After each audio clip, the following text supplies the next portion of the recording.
ដូចមិនដាច់ទៅដែលហៅថាសេចក្តីស្នេហាពិតប្រាកដខ្មែរយើងដែលបែងចែកទីក្មួយអត់ដែលបែងចែកអំពីសេចក្តីស្នេហាពិតប្រាកដទេអាមួយគេហៅ passionate love អាមួយទៀតគេហៅ understanding love អា passionate love ហ្នឹងគឺមានន័យថាឃើញមុខគ្នាព្រាមស្រឡាញ់ផ្លែមកដោយថាចំណងផ្លូវភេទហ្នឹងយើងអត់បានចាប់អារម្មណ៍ទេឃើញគ្នាព្រាមត្រូវចិត្តគ្នាស្រឡាញ់គ្នាបណ្ដោ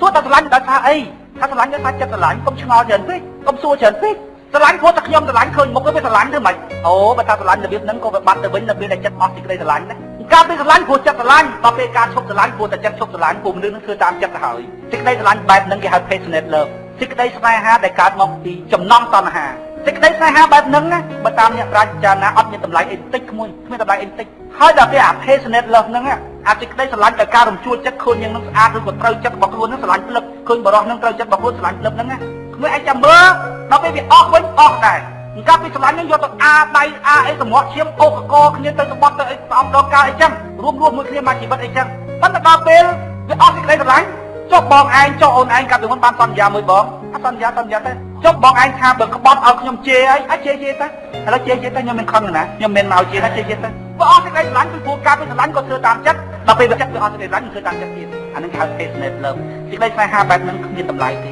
េសេចក្តីស្នេហារបស់ជនសាមញ្ញហើយមហាសាមញ្ញសេចក្តីស្នេហាអញ្ចឹងគេមិនដែលកត់ត្រាចូលក្នុងប្រវត្តិសាស្ត្រទេសេចក្តីស្នេហាអញ្ចឹងគេមិនដែលយកមកធ្វើជារឿងទេបើយកមកធ្វើជារឿងក៏អត់ល្អមើលដែរដែលហៅថាសេចក្តីស្នេហាដែលមានតម្លៃពិតប្រាកដគឺ understanding love សេចក្តីស្នេហាដែលកើតមកអំពីការយល់ដោយពូនិយាយខាងដើមអញ្ចឹងថាជីវិតគ្រួសារជីវិតស្នេហាវាសំខាន់ហើយក៏ប៉ុន្តែយើងមិនត្រូវបូជាអ្វីៗទាំងអស់ដើម្បីសេចក្តីស្នេហាទេពីព្រោះវារកតម្លៃមិនឃើញបានសេចក្តីស្នេហាវាដូចជាសាំងឧទាហរណ៍ដូចមិនអញ្ចឹងគោលដៅរបស់យើងណោះសៀមរាបប៉ុន្តែសេចក្តីស្នេហាដូចជាសាំងចាក់ក្នុងឡានដើម្បីឲ្យយើងទៅដល់សៀមរាបសេចក្តីស្នេហាបែបហ្នឹងគួររក្សាទុកណាស់ពីព្រោះឯគោលដៅរបស់យើងនៅសៀមរាបនេះណោះពីរអ្នកប្តីប្រពន្ធចូលរួមគ្ន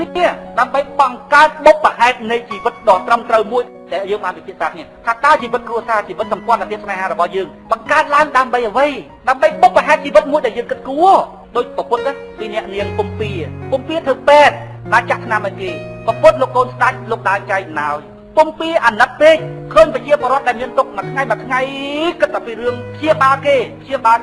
គេមានពេលខ្លះសមត្ថភាពរបស់ពុំពីព្យាបាលអត់បានគេជំងឺឈឺខ្លាំងពេកខ្លះទៅយំសែប្រពន្ធចែកណោយចែកកាន់តែច្រើនកាន់តែក្រពីរនាក់នឹងកលែកឃើញគ្នាស្រឡាញ់មួយដើរចែកណោយមួយទៀតដើរចាក់ថ្នាំកលែកឃើញគ្នាស្រឡាញ់ដល់ពេលស្រឡាញ់រៀបការមកនៅតែធ្វើសកម្មភាពអញ្ចឹងដដែលដល់ពេលយប់ដេកជាមួយគ្នាពុំពីមើលគេមិនជាពីថ្ងៃគឺស្លាប់ទៅដល់ពេលអញ្ចឹងមកដេកថាឥឡូវបងជួយដោះស្រាយបញ្ហាក្នុងដួងចិត្តអូនខំប្រឹងព្យាបាលដល់អ្នកដទៃប៉ុន្តែ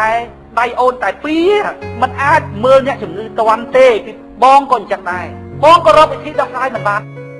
ដែរយើងយកវិធីដែលយើងកំពុងធ្វើសប្តាហ៍ថ្ងៃនឹងធ្វើបណ្ដាលទៅអូនក៏ប៉ុន្តែបងយល់ថាផ្លូវរបស់យើងដើម្បីជួយរំដោះទុក្ខរបស់សត្វលោកប្រហែលជាខុសហើយអូនបងចែកអំណោយចែកបណ្ណាទៅអ្នកក្រនៅតែមានស្អែកឡើងចែកទៀតចែកដល់អ្នកក្រនៅតែមានពេញទឹកពេញដីដូច្នេះវិធីដែលយើងជួយសត្វលោកប្រហែលជាខុសហើយពុំពីអូនក៏ប៉ុន្តែយើងរកវិធីមិនឃើញយើងធ្វើតាមនឹងទៅប្រពន្ធលោកថាចាំទុកឱកាសឲ្យបងស្វែងរកមធ្យោបាយដើម្បីជួយសត្វលោកទៀតមធ្យោបាយដូចពុំពីជួយចាក់ថ្នាំប្រពន្ធជួយចែកអំណោយប្រហែលជាមិនមែនជាវិធីជួយសត្វលោកទេជីវិតប្តីប្រពន្ធពីរនាក់ហ្នឹងបូជាដើម្បីបុព្វហេតុមួយនោះគឺការត្រាស់ដឹងដើម្បីជួយសត្វលោកឃើញជីវិតបែបហ្នឹងសំខាន់ណាស់មានជីវិតពីរនាក់ហ្នឹងដូចមានបាយហូបអញ្ចឹងណាវាជាបាយហូបវាជាសង្ចាក់ដើម្បីឲ្យដល់អាទិសដៅមួយនោះការពិតអាទិសដៅមួយនោះគឺជាការតម្កល់ជីវិតដើម្បីនោះអាទិសដៅដែលយើងចង់ទៅគឺការរំដោះទុក្ខរបស់សត្វលោកនោះទិសដៅនោះពុំពីមួយប្រពន្ធនឹងជួបគ្នាគ្រប់ជាតិទាំងនោះដោយសារការបូជាជីវិតដើម្បីបុព្វហេតុអ្នកដទៃនោះឆ្ងាយនោះប៉ុន្តែសួរថាហេតុអ្វីបានជាពុំពីជាមួយប្រពន្ធនឹងជួបគ្នាសំខាន់ពីព្រោះបុព្វហេតុរួមគ្នានោះប៉ុន្តែមិនសំខាន់ហ្មងឧបមាថាយើងចង់ទៅសៀមរាបសាំងមិនសំខាន់ហ្មងមិនមែនដើម្បីសាំងទេណាបាយស៊ីឲ្យមានកម្លាំងដើម្បីទៅសៀមរាបអញ្ចឹងបាយមិនសំខាន់ហ្មងសំខាន់ណាស់ប៉ុន្តែមិនមែនដើម្បីបាយទេណាគឺដើម្បីទៅសៀមរាបសេចក្តីស្នេហារបស់យើងទាំងពីរសំខាន់ណាស់ហេតុអីបានសំខាន់ពីព្រោះមានតែកម្លាំងរបស់យើងទាំងពីរទេដែលអាចគប់គ្នាសម្រាប់ដល់គោលដៅអាគោលដៅដែលយើងតម្កល់ជីវិតដើម្បីហើយសប្តាហ៍ថ្ងៃយើងបូជាជីវិតទាំងអស់ដើម្បីគ្រួសារដដែលដើម្បីតែប៉ុណ្ណឹងដែលគេហៅ passionate love សេចក្តីស្នេហាឃើញដោយតណ្ហាវាអត់មានឧត្តមគតិនៅក្នុងហ្នឹងប្រពុតជាមួយនាងពុំពីសេចក្តីស្នេហាបែបហ្នឹងនៅយូរអង្វែងពីព្រោះអីពីព្រោះគេបានតម្កល់បុព្វហេតុសម្រាប់ជីវិតគេគឺការត្រាស់ដឹងដើម្បីជួយសត្វលោកឯណោះជាគោលដៅចុងក្រោយគោលដៅនោះអាចសម្រេចបានណាលោកតាតែមានសេចក្តីស្នេហាអញ្ចឹងសេចក្តីស្នេហាហ្នឹងមិនសំខាន់យ៉ាងម៉េច ប៉ុន្តែនៅក្នុងក្រុមគ្រួសារយើងក្មួយទៅឆែកមើលកម្រប្តីប្រពន្ធកម្រ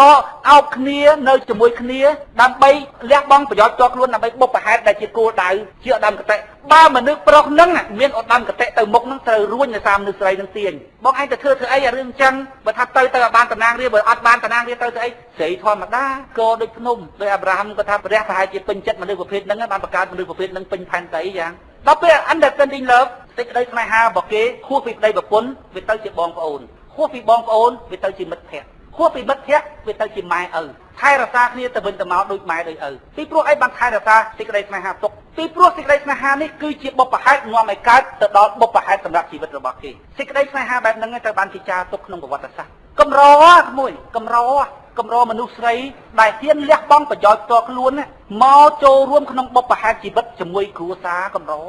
មនុស្សស្រីច្រើនតែទាញអញ្ចឹងបាននៅក្នុងសភៅកម្រឃើញមនុស្សស្រីខ្លាចទៅជាអ្នកប្រាជ្ញពីព្រោះសេចក្តីអត្តដ្ឋានទៀតហើយដែលបានគ្នារកសេចក្តីអត្តដ្ឋានមិនឃើញពីព្រោះអត់មានវិណាបញ្យលរកតម្លៃជីវិតអត់ឃើញដល់ពេលណាយើងពិចារណាអញ្ចឹងយូរទៅចិត្តពិចារណាវាជ្រាបចូលក្នុងបេះដូងរបស់យើងដល់ជ្រាបចូលបេះដូងរបស់យើងយល់ថាអូជីវិតដ៏អស្ចារ្យគឺអញ្ចឹងហ្នឹងហើយគេហៅ understanding love សេចក្តីស្នេហាអញ្ចឹងងាយប្រេះឆាទេក្មួយពីព្រោះបុព្វហេតុជីវិតវាអត់ទាន់ដល់សេចក្តីស្នេហានេះកើតមានដើម្បីបុព្វហេតុជីវិតគោលដៅនោះចង់សម្រេចបានលុះត្រាតែមានសេចក្តីស្នេហានឹងកើតមានឡើងដូច្នេះពេលល្ងាចអីចឹងវាចេះបង្កើតកម្មវិធីជួបប្រពន្ធវានាំប្រពន្ធវាដើរលេងនាំអីចឹងរំលឹកអនុស្សាវរីយ៍របស់វាអីចេះចុះចឹងទៅដើម្បីឲ្យកើតសេចក្តីស្នេហានៅដដែលពីព្រោះសេចក្តីស្នេហានេះវាសំខាន់ណាស់សម្រាប់បុព្វហេតុជីវិតឯណោះតែ passionate love សេចក្តីស្នេហាដូចផ្ទះផ្ទុកអញ្ចឹងផ្ទះបាញ់អញ្ចឹងក៏លេចឃើញរៀនបាញ់ផ្លែអញ្ចឹងថ្ងៃណាអស់សេចក្តីបាញ់អស់ទៅសម្បូរកោដូចភ្នំសេចក្តីស្នេហារបៀបនោះមិនមែនជាសេចក្តីស្នេហាពិតទេសេចក្តីស្នេហាដែលមានតម្លៃពិតប្រាកដគឺការលះបង់ចូលរួមគ្នាដោយការយល់ដើម្បីបុព្វហេតុជីវិតមួយនោះអញ្ចឹងសេចក្តីស្នេហាបែបហ្នឹងគួររក្សាទុកណាសេចក្តីស្នេហាបែបហ្នឹង